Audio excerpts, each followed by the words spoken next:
The next step is you should do something with this newly born mind.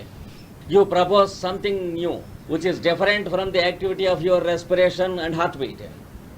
For example, you can mention the face of your friend now.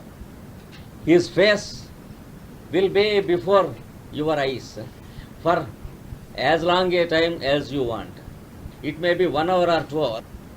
It stands there. If you propose the picture of Christ or Buddha, now the picture will be there for hours or days together, and your mind will never go to the Sunday market unless you permit it to go.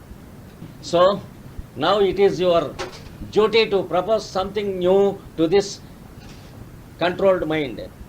If you propose anything which is really auspicious, for example, the idea of Buddha, the idea of Christ, or the idea of Krishna, or anything you like, anything you think holy and elevating. It may be a beautiful piece of art. It may be a combination of colors. It may be a musical note. It may be a statue. It may be a sunrise. Select something and propose it to the mind. Then it stands there. When you practice this, gradually the mind gets the nature of the newly proposed something. Instead of the mind getting changed, the mind gets elevated. The mind becomes the higher and higher mind. The thought becomes sweeter and sweeter. Because there are no thoughts, but there is only thought. Previously you were having thoughts.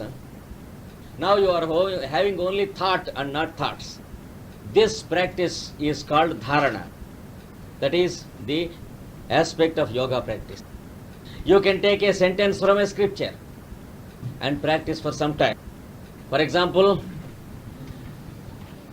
take the sentence of Christ, I am the way. If you put your new mind on that, you will understand the real meaning of that sentence. Because it is not the words that you are reading, it is not the grammar of the sentence that you are reading, it is not the relationship between the meaning and the word that you are reading, but you are reading the author directly. Whichever book you begin to read, you will read the author directly, but not the meaning of the sentence. Normally, before this practice, when we read a book, we will be able to understand the book only partially. The result is we have some difference of opinions with the author of the book. Now, after this change has taken place, you will not have any difference of opinion with the author of any book on this earth. Let it be even a bad book of a bad author. Because you will read the author, not the book. You will understand why the author has written that book. Then there is nothing bad in the book. This is the state that which was experienced when Emerson said that there are no bad books in this world. There are only badly written books. There are no bad people in this world. There are only badly behaving people. That is what the great seer Emerson has said. You will understand from what level he spoke. Normally, when we read a book, we begin to judge the book of its merits and demerits, so that we may have an opinion upon the book and the author. Even we read the book of great people like Vivekananda or Aurobindo or Shankaracharya or even the Holy Bible, we begin to have our own dirty opinions about them. Because there is a gap existing between the book and ourselves when we read them.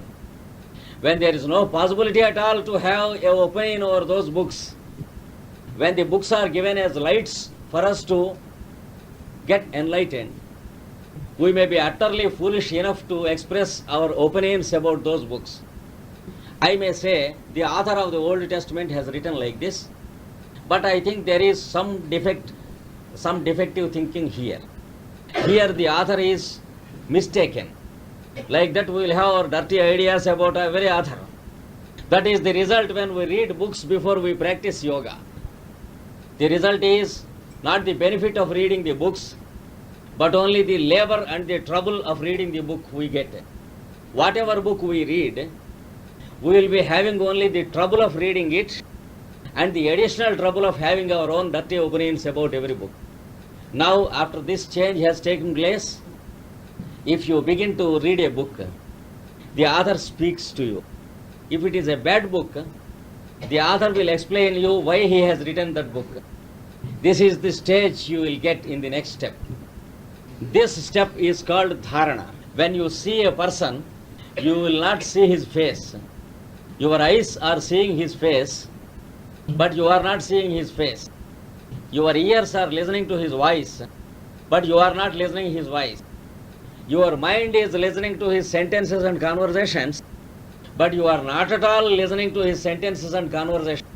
Your logic is attending the good and bad of his conversation, but you are not at all attending the good and bad of his conversation. You will be seeing him and nothing else. Who is he, in fact? He is the same as yourself inside. Then you will begin to see the same light in everyone. This is what happens when you begin to experience dharana.